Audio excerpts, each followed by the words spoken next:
오늘 본문은 바람직한 새로운 변화가 뭘까?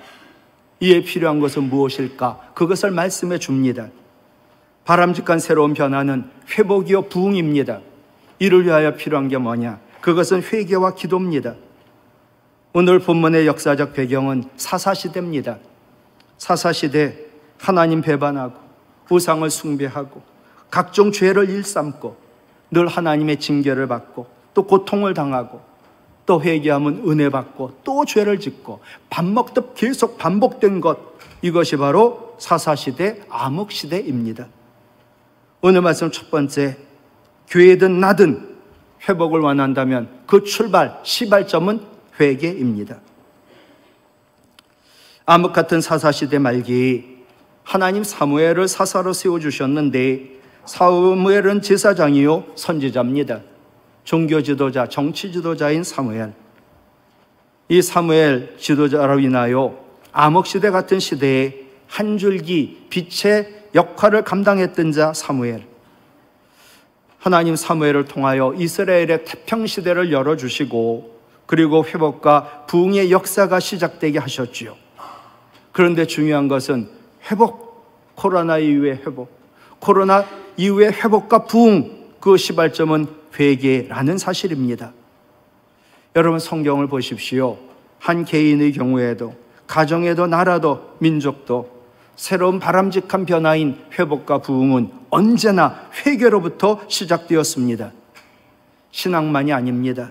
일반적인 삶에서도 과거 잘못을 고치지 않으면 절대로 내일이 바람직한 변화나 바람직한 미래, 우리에게 오지 않습니다. 사무엘은 제일 먼저 회개를 촉구하였습니다. 3절에 사무엘이 이스라엘 온 족속에게 말하여 이르되 만일 너희가 전심으로 여호와께 돌아오려거든, 돌아온다는 게 회개거든요.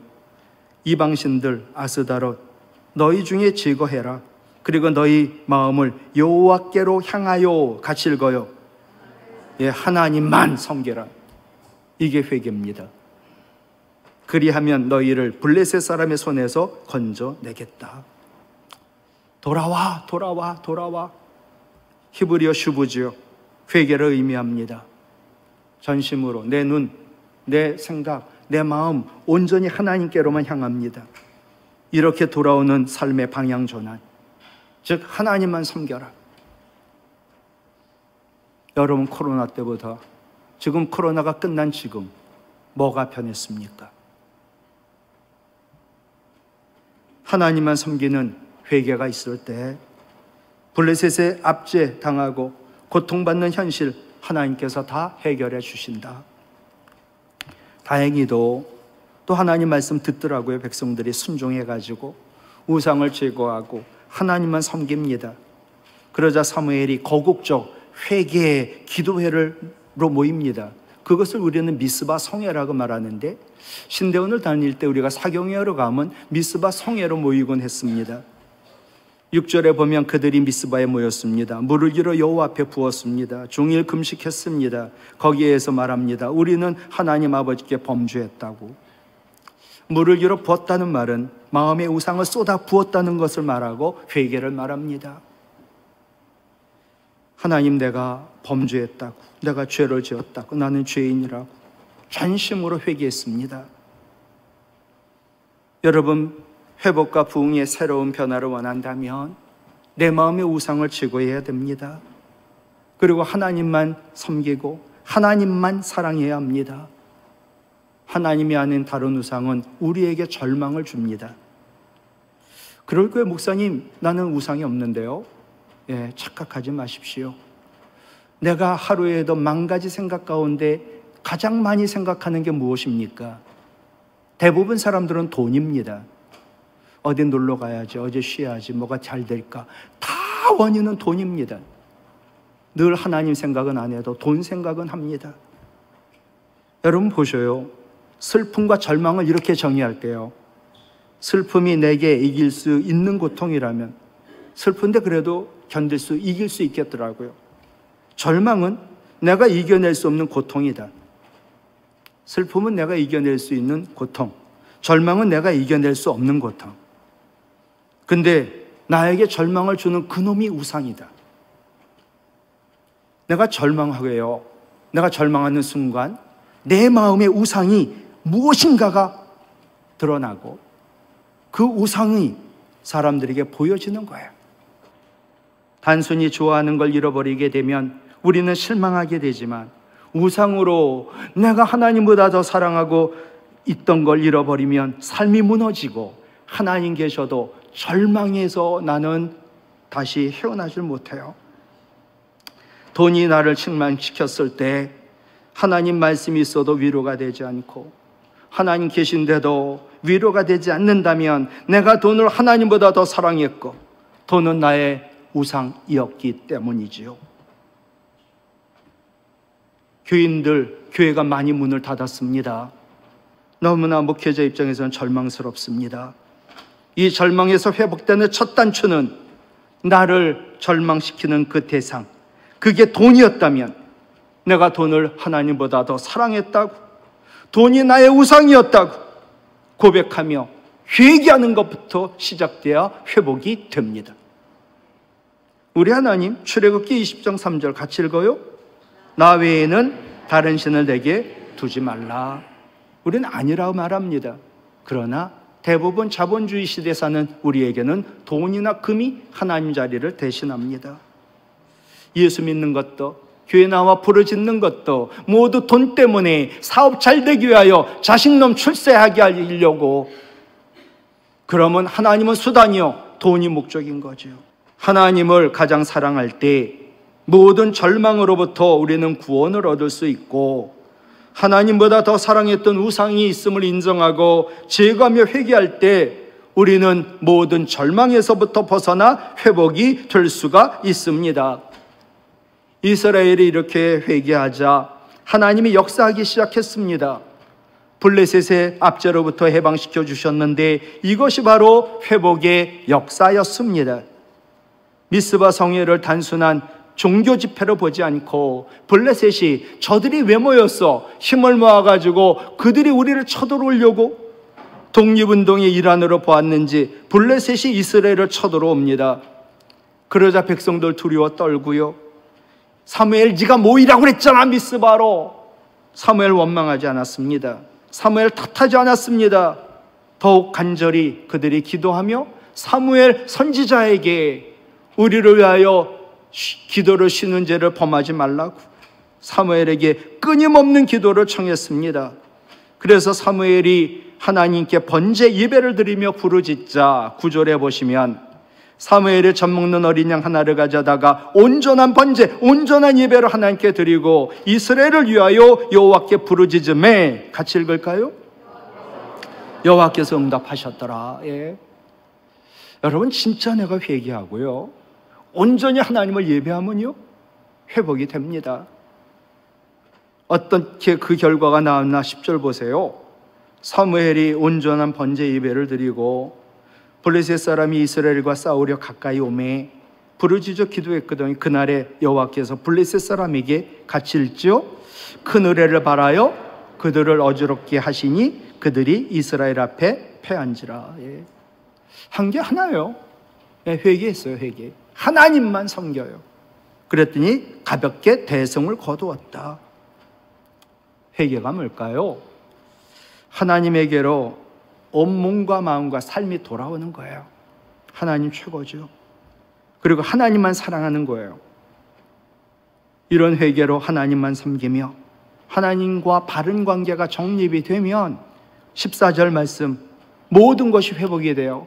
거기 14절 보세요. 회복이 단어가 나오고요. 평화가 임해요. 여러분 회복되길 원하나요? 삶이, 우리 교회가, 나의 건강이, 우리 자녀가, 그리고 내 마음과 우리 가정과 교회와 나라의 평화가 임하길 원합니까? 네, 회개가 먼저입니다. 두 번째 이어지는 말씀 보면 부흥이 나와요. 부흥의 출발도 오직 회개입니다. 이제 이스라엘이 회복이 되고요. 그러고 평화가 임했어요. 그게 14절이에요. 그 후에 놀라운 부흥의 역사가 일어나더라고요. 사무엘이 회개하고 회복과 평화가 임하고, 그러면서 사무엘은 여러 지역을 순회하면서 다스리고 영적 부흥운동을 일으킵니다. 15절로 17절.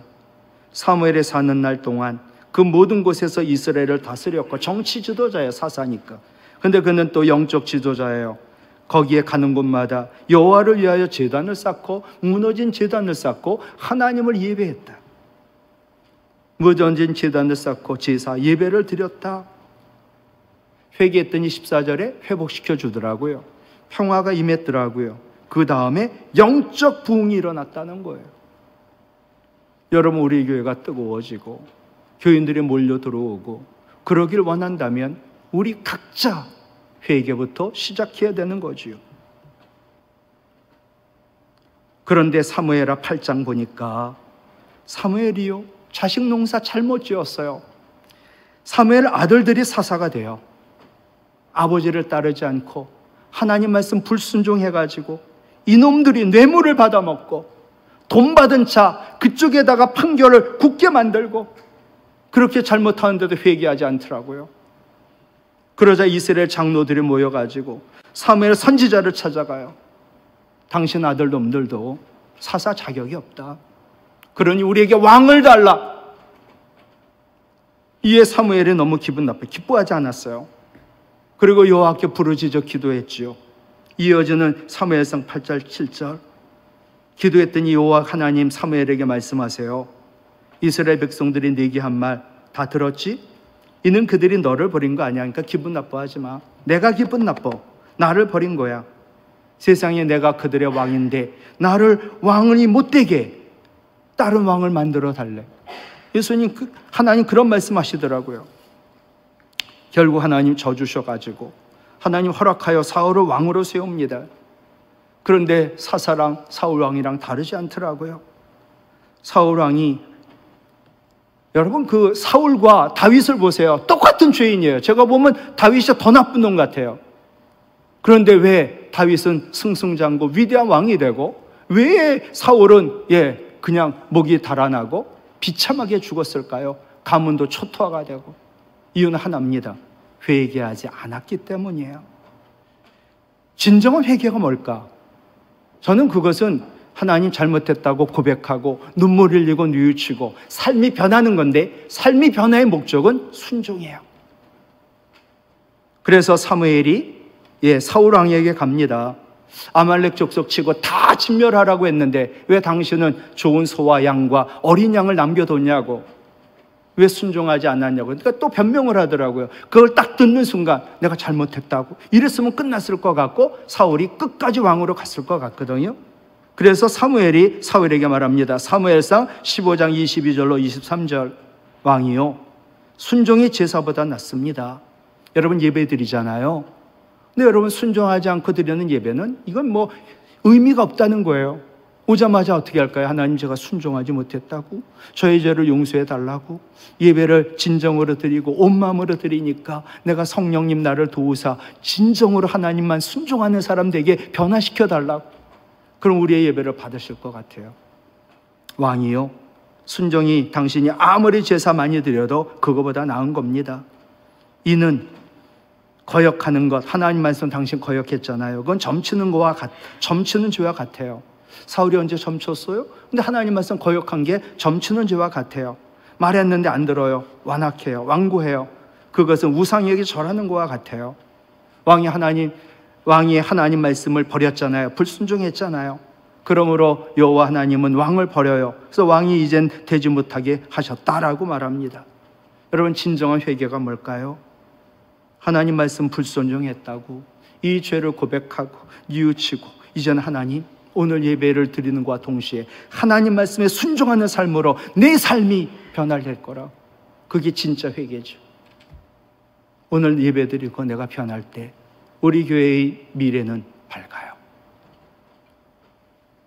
우리는 태어날 때부터 하나님 말씀 불순종하며 죄를 지은 아담의 불순종의 DNA를 가지고 태어났어요.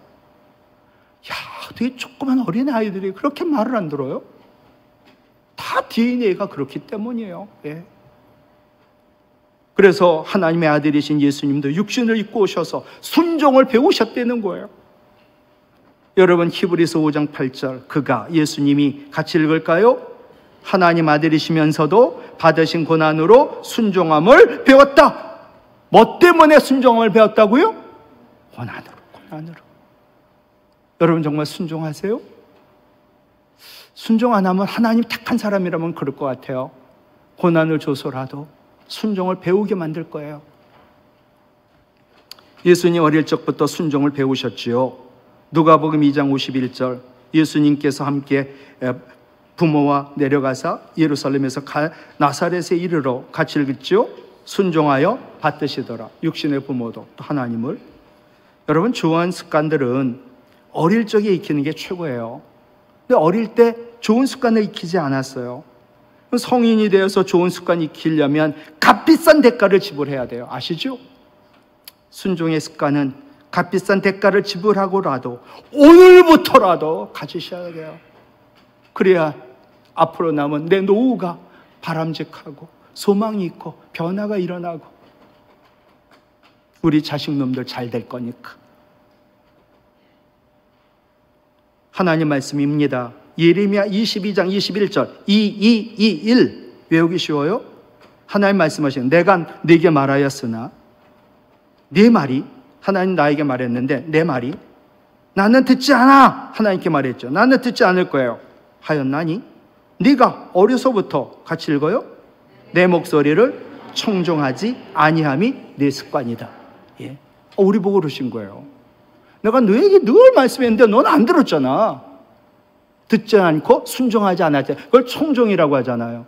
하나님 계속 말씀하셨는데 듣지 않고 순종하지 않았어요. 그게 네 습관이야. 저한테 하시는 말씀이 아닌가. 여러분, 진정한 회개란 나의 불순종의 습관이 내 죄임을 고백하고 잘못됐다고 뉘우치고 이제는 변해야지요. 순종의 습관을 갖죠. 내 삶이 순종의 습관으로 변화돼야지요. 그게 진짜 회개예요. 그런데 순종은 고난을 통해 학습되는 습관이라는 거예요. 성인이 되어서 습관을 고치는 일 쉬운 일 아닙니다. 그런데 불순종이, 내가 학습으로 인하여 불순종을 배웠다면 순종도 학습되고 배울 수 있다라고 저는 생각해요.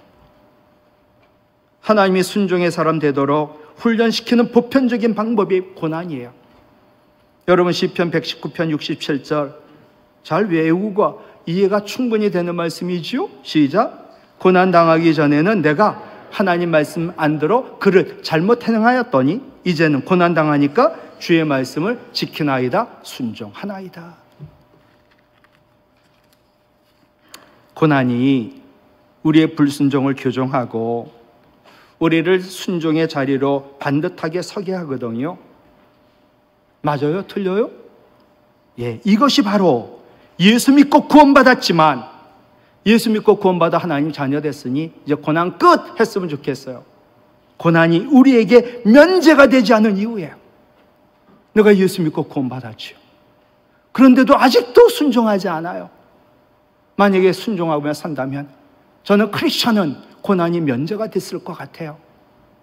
예수 믿고 구원받고 목사 됐는데, 예수 믿고 구원받고 권사 됐는데, 장로 됐는데, 안수집사 됐는데 내가 순종하지 않아요. 그것이 우리가 고난에서 면제되지 못한 이유인 거죠. 앤드류 머레이, 우리가 예수를 믿는 순간 우리는 모두 어디요? 순종의 학교에 입학한 것이다. 저는 오늘도 예배를 드리며 제 말이라고 듣지 마시고 하나님 말씀이라고 들으시고 믿는다면 주신 말씀에 순종하는 것이 오늘 예배 학교죠. 그러므로 고난이 오거든 원망하지 마시고, 내가 말씀을 불순종한 죄가 있나 회개하시고 억지로라도 기뻐하세요. 왜? 나는 이제 불순종에서 벗어나 순종으로 갈 거니까, 그러니까 남 잘 될 거니까. 이 고난 속에서 배워야 될 순종의 레슨이 무엇인지 알도록 하나님 도와달라고 기도하시기 바라요. 예수님도 순종을 배워 온전하게 되셨거든요. 그런데 예수님도 그러셨다면 하물며 우리는 더 많은 순종을 배워야 온전해질 수 있지 않을까요? 그래서 고난이 필요하다. 고난이 올 때 우리가 결심해야 될 것 오직 하나, 순종이에요. 고난이 왔죠. 하나님, 제가 순종하지 않았거든요. 잘못했어요. 근데 하나님 아시잖아요, 제가 연약한 거. 성령님, 로마서 8장 26절 말씀처럼 연약한 나를 도우신다 말씀이 있잖아요. 나를 도우사 순종 잘하는 사람 되게 해주세요. 순종은 궁극적으로 하나님의 뜻을 이루는 거룩한 습관이요, 우리에게 들어와도 나가도 복을 받게 하는 것이거든요. 사도행전에 보면 베드로와 예수님 제자인 사도들, 그들이 예수님 부활했다고 전했어요. 그들이 말씀을 전했어요. 그들이 복음을 전했어요. 근데 몽땅 묶어가지고 감옥에 쳐넣었어요. 그리고 얘기했죠. 너희 만약에 예수님 부활했다거나 부활이 있다거나 말씀이나 복음 전하면 죽일 줄 알아. 감옥에 갇혔어요.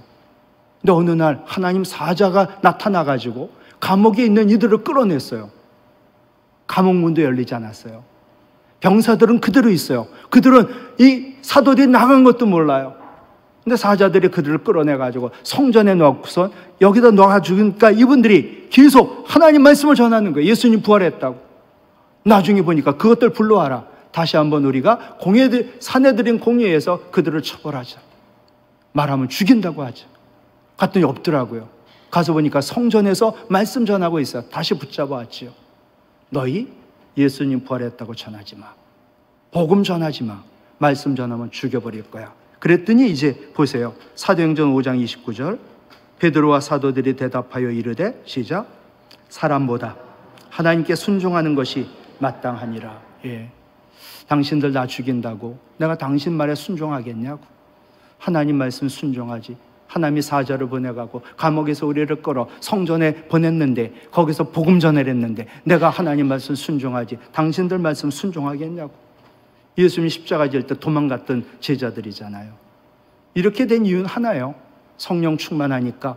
에베소서 3장 16절, 성령으로 말미암아 성령의 능력이 나타나 속사람이 강건해지니까, 예, 죽어도 좋다. 복음 전하더라고요.